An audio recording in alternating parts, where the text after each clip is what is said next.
Alright, so kita kembali semula untuk segmen yang kedua. Yang kedua, okay, dia momentum dia daripada slow tadi, kita dia dah mula naik sikit. Suhu dia makin lama makin naik lah, kan? Macam biasalah podcast kita memang macam tu. Dia hujung-hujung, tengah dah hujung tu dia soalan dia agak mencabar sikit. Tapi sebenarnya inilah peluang untuk guest kita, tetamu kita untuk lah mungkin ada benda yang dia nak sampaikan, dia nak bagi pencerahan dan sebagainya. Betul. Baik. So Cik Ilyas, okey, soalan yang terakhir tadi tu. Cik Ilyas sebutkan orang kata apa nama, bukan satu tugas PSM untuk menyediakan venue tu sebagai tempat latihan dan pembangunan. Jadi saya nak anjak sikit soalan saya kepada pasukan bola sepak. Boleh ke? Okey. Kita tahu skuad Harimau Melaya sebelum ni lah, pada era Coach Kim Panggon, dia orang lebih gemar berlatih di SNBJ. Dan saya sendiri sebagai wartawan turun ke Padang membuat liputan, dan kita saya sendiri tengoklah tim Harimau Melaya memang training di sana kan, setiap hari kan. Jadi bila penegasan yang diberikan oleh Encik Ilyas tadi, so mungkin boleh saya nak tahu juga selepas ini, kalau tim bola sepak kita lah ada request lah nak training kat situ ke macam mana, mungkin boleh ni. Dia actually memang Harimau Malaya dia tak pernah train setiap hari pun di Stadium Nasional.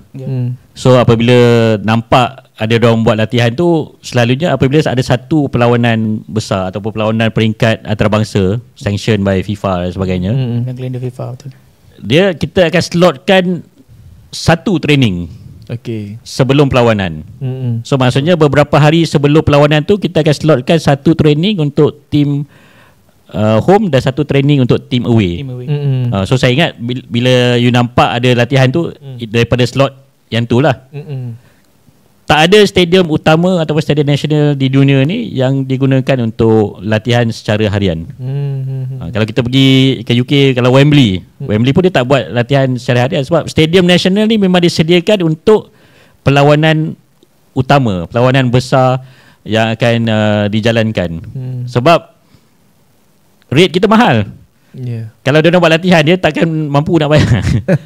So dia pun selalunya dia akan train di tempat lain, dan sebelum perlawanan utama akan ada satu slot latihan untuk dia orang kata familiarization lah, membiasakan diri dengan padang, dan akan ada perlawanan hari perlawanan lah. Untuk sukan lain pun sama juga. I mean sama, cumanya di hoki, Stadium Hoki Nasional. Sebenarnya Stadium Hoki Nasional tu mungkin ramai tak perasan, dia sebenarnya kita ada dua. Padang satu. Dua Padang, Padang satu dan Padang dua.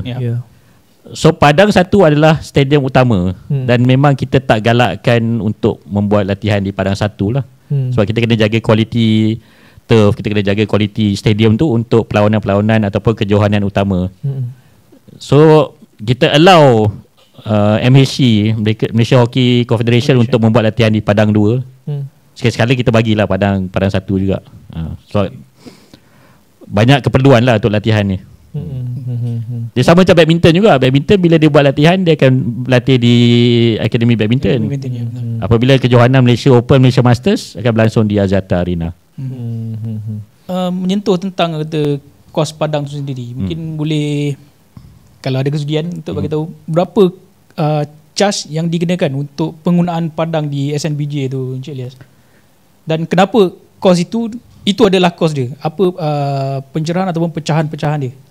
Dia kalau penggunaan Stadium Nasional untuk perlawanan besar, kita akan ambil percentage. Maksudnya daripada jualan tiket, kalau contohnya jualan tiket melebihi 30,000, kita akan activate certain percentage lah. Which kalau lebih 30,000 tu berbaloi lah.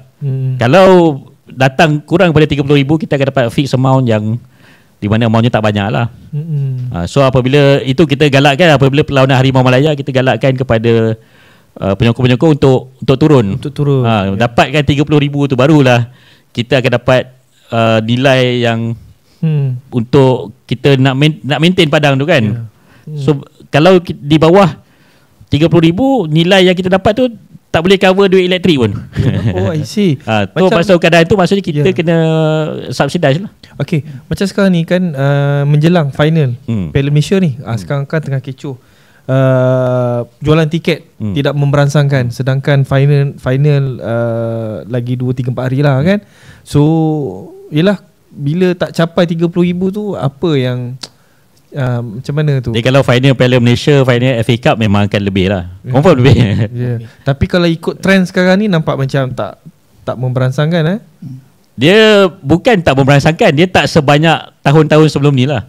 Kalau tahun sebelum ni tu dah dapat 80,000 penuh stadium tu memang mudah. Tapi cuma tahun ni dia belum sampai tahap 80,000 lagi lah. Tapi bukanlah mengatakan kurang daripada 30,000, dia lebih.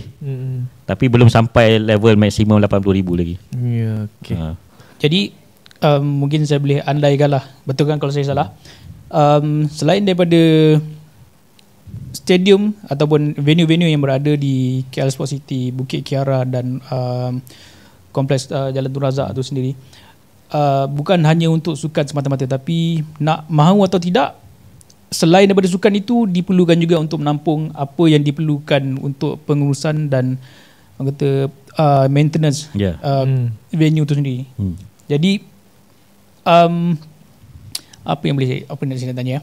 Okey, orang akan pertikaikan juga. Okey, dari segi penggunaan venue terutama di Stadium Bukit Jalil. Sebelum-sebelum ni memang isu rumput tu memang boleh kata sepanjang masa. Tapi nak tak nak, mungkin saya boleh assume penganjur mahukan di dalam Stadium Nasional Bukit Jalil itu sendiri untuk kita tampung jumlah kapasiti penonton. Ada juga yang bertanya kenapa tak digunakan Stadium Axiata tu sebagai venue untuk penganjuran selain daripada sukan. Maksudnya konsert lah. Yes. Kita kena tengok apabila saya jadi CEO, satu perkara yang saya buat adalah kita buka juga stadium hoki sebagai venue konsert. Kenapa? Sebab permintaan untuk konsert ni, dia ada konsert yang nak 10,000 di mana sesuai dibuat di Axiata Arena dan indoor. Tapi kalau lebih daripada 10,000, apa option kita ada? Pertama, sekarang kita ada stadium hoki lah. Di mana stadium hoki kita boleh pergi sampai ke 20,000. Tapi ada konsert kalau Coldplay, dia tak buat di Axiata Arena, dia dah buat berapa malam. Sebab satu malam boleh 10,000 aja. Ataupun 20,000 di stadium hoki. So dia Coldplay tu kita talking about 75,000. Dan 75,000 ni di Malaysia satu tempat je. Memang Stadium Nasional Bukit Jalil. Dulu ada Stadium Shah Alam lah, tapi Stadium Shah Alam pun dah tak ada. So apabila kita tengok ni, kita ada satu pihak yang merungut mengatakan stadium bola sepak untuk bola sepak. Tapi kita juga ada demand daripada mereka yang into hiburan. Dia orang pun nak tengok artis-artis besar ni datang ke Malaysia. Apabila kita Malaysia tak dapat Taylor Swift contohnya, dan baru ni Lady Gaga cuma buat di Singapura. So golongan yang nak ke konsert ni, dia cakap Malaysia kita dah terlepas peluang untuk dapatkan artis-artis besar ni untuk datang ke Malaysia. Sebab takkan saya nak gunakan alasan sebab saya nak kena jaga padang ni. Kan? Untuk perlawanan bola sepak yang ada beberapa kali sahaja setahun. So saya tak nampak benda ni sebagai bersaing ataupun competing. Dia lebih kepada complementary. So kita, untuk rakyat Malaysia ni, kita nak bagi peminat sukan happy, kita nak bagi peminat hiburan pun happy.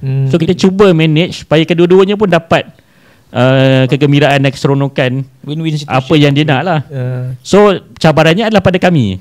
Macam mana kami nak pastikan kita boleh mengambil kedua-duanya. Dan for the past 1 year ni, kita dah buktikan yang kita boleh ambil kedua-duanya. Awal itu mungkin ada masalah sikit dari segi rumput. Sebab rumput tu memang time tu baru. Even baru, bukan saja baru di stadium, baru di Malaysia. Tak ada siapa pun ada kepakaran. So kita perlu mengambil masa lebih kurang setahun untuk kita pun memahami apa rumput ni, macam mana kita nak uruskan. Dan sekarang kita dah dapat caranya. So kalau tengok sejak beberapa bulan yang lepas tu, memang kita boleh buat kedua-dua bola, kita boleh buat bola, kita boleh buat konsert juga. Tak ada masalah.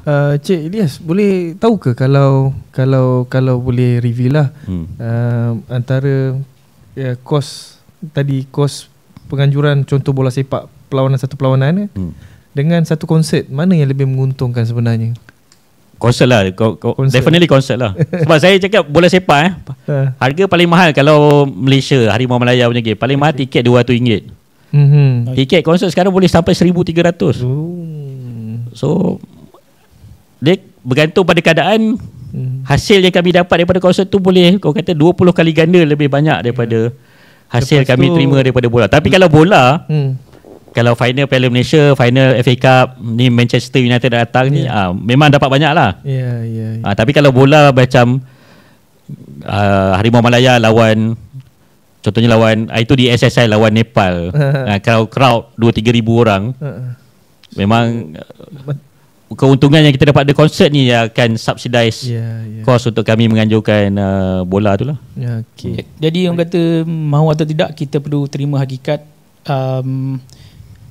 perlu ada situasi menang-menang untuk kedua-dua di antara sukan dan selain sukan ataupun hiburan.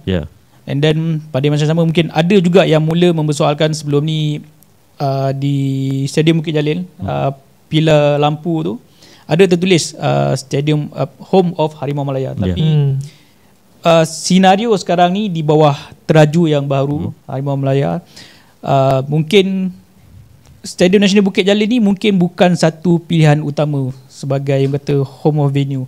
Adakah PSM berlapang dada untuk menerimanya, atau ada inisiatif juga untuk cuba menjadikan Stadium Nasional Bukit Jalil terutamanya sebagai venue utama untuk pasukan kebangsaan? Saya rasa setakat ni memang kita adalah venue home of Harimau Malaya lah. Memang orang kata bukan, tak boleh dinafikan lah. So hari tu apabila ada perlawanan di SSI, saya rasa ada pertimbangan di sebaliknya kenapa mereka bermain di Johor. Sebab sekarang ni tim Harimau Malaya latihannya dibuat di Johor Bahru, dan saya ingat pada masa itu pertimbangan adalah dia tak nak travel jauh untuk sebab time tu pun tim pun baru set up kan. So main di Johor supaya tak travel jauh, kita ada advantage, dapat rehat yang secukupnya dan sebagainya lah. Tapi saya ingat selepas ni akan kembali ke Stadium Nasional lah. Memang Stadium Nasional adalah home lah kita. Saya selalu cakap kita ni ada stadium ni dah dekat 30 tahun ni dah ada keramat dia lah. Untuk Harimau Malaya kan, jatuh bangun Harimau Malaya memang di Stadium Nasional Bukit Jalil. Betul, saya pun setuju. Harimau Malaya SNBJ ni dah macam memang orang kata tuah lah bagi skuad Harimau Malaya. Kalau kita main di SNBJ, dia punya aura dia memang lain macam. Jadi memang kalau boleh kita harap biar setiap kali perlawanan babitkan skuad Harimau Malaya bermain di situ, kan? Bukan sekadar orang kata dia besar, tapi dia ada satu momen-momen yang cukup orang kata banyak yang saya sendiri dapat rasakan. Player sendiri rasa macam dia orang rasa macam bila main kat SNBJ tu, dia orang punya semangat dia tu lebih membara lah. Bomoh dia mesti lain macam lah bomoh dia. Betul lah bomoh dia. Tapi mungkin kita tak tahu macam mana progres dan program Harimau Malaya di bawah TMJ sendiri. Mungkinlah kita andaikan Harimau Malaya ni akan bergerak ke serata Malaysia, tapi di venue-venue yang boleh kata dilabelkan sebagai ada kualiti untuk dijadikan sebagai venue perlawanan bola sepak, sama ada persahabatan antarabangsa ataupun kejohanan-kejohanan di bawah kalender FIFA lah. Betul. Tapi di pihak kami memang sentiasa bersedia lah untuk kehadiran Harimau Malaya. In fact hari tu masa lawan Nepal pun kita dah bersedia dah pun. Tapi disebabkan pertimbangan di akhir tu diorang nak main di SSI, kita pun tak ada masalah lah, kita okey je. Okey. Baik, so itu segmen yang kedua kan. So kita rehat untuk segmen yang ketiga. Ada lagi soalan-soalan lain yang lebih mencabar untuk Encik Ilyas. Jadi kita rehat dulu. So kita jumpa lagi selepas ini.